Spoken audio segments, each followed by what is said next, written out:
कराची के अब्दुल्ला ॻोठ में हथियारबंदन सां क़तल थी वियल नवंदेरो वासी अयाद लाशारी जा कातिल गिरफ़्तार न थियण खिलाफ़ संदसि वारिस सुरापा एहतजाज बणिजी विया आहिनि। अचो त उन्हनि सां मुज़ाहिरीन सां ॻाल्हियूं कयूं त उन्हनि जो छा चवणु आहे। पुलिस खणी वई आहे जिते उते बयान कयो आहे त लतीफ़ नाले जो बि हिन क़तल में शामिल आहे।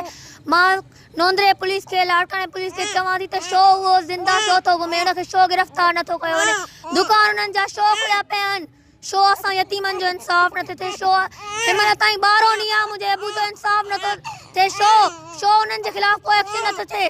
छाजे लाइ मुंहिंजे अबू जो इंसाफ़ कयो वञे। जल्दी ॾोहारी गिरफ़्तार कयो वञे, भले ॾोहारी केर बि हुजे उन्हनि खे सख़्त मां सख़्त सज़ा ॾेई वञे। पर अहिड़ो ज़ुल्म छो थियो? पर जो शो आहे त पुलिस असां सां तामन ॾे, पुलिस असांजी अदालत करे।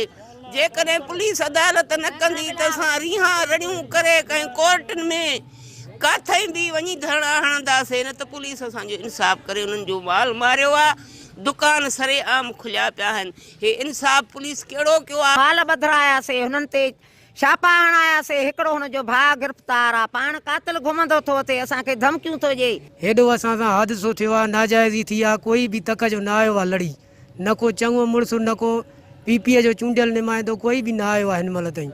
असांजे चाचे जे कातिल खे गिरफ़्तार कयो। अवां मुज़ाहिरीन जूं ॻाल्हियूं ॿुधियूं। उन्हनि जो चवणु आहे त मक़तूल अयाद खे संदसि दोस्त लतीफ़ नारे जो पंहिंजे साथियुनि ऐं मक़तूल जी घरवारीअ सां गॾिजी क़तल कयो आहे। हुननि DIG लाड़काणो, SSP लाड़काणो ऐं IG सिंध खां मुतालबो कयो त असांजे मक़तूल जे क़तल में मुलविस जवाबदार गिरफ़्तार कया वञनि। नूर मोहम्मद सुमरो, टाइम न्यूज़, नवंदेरो।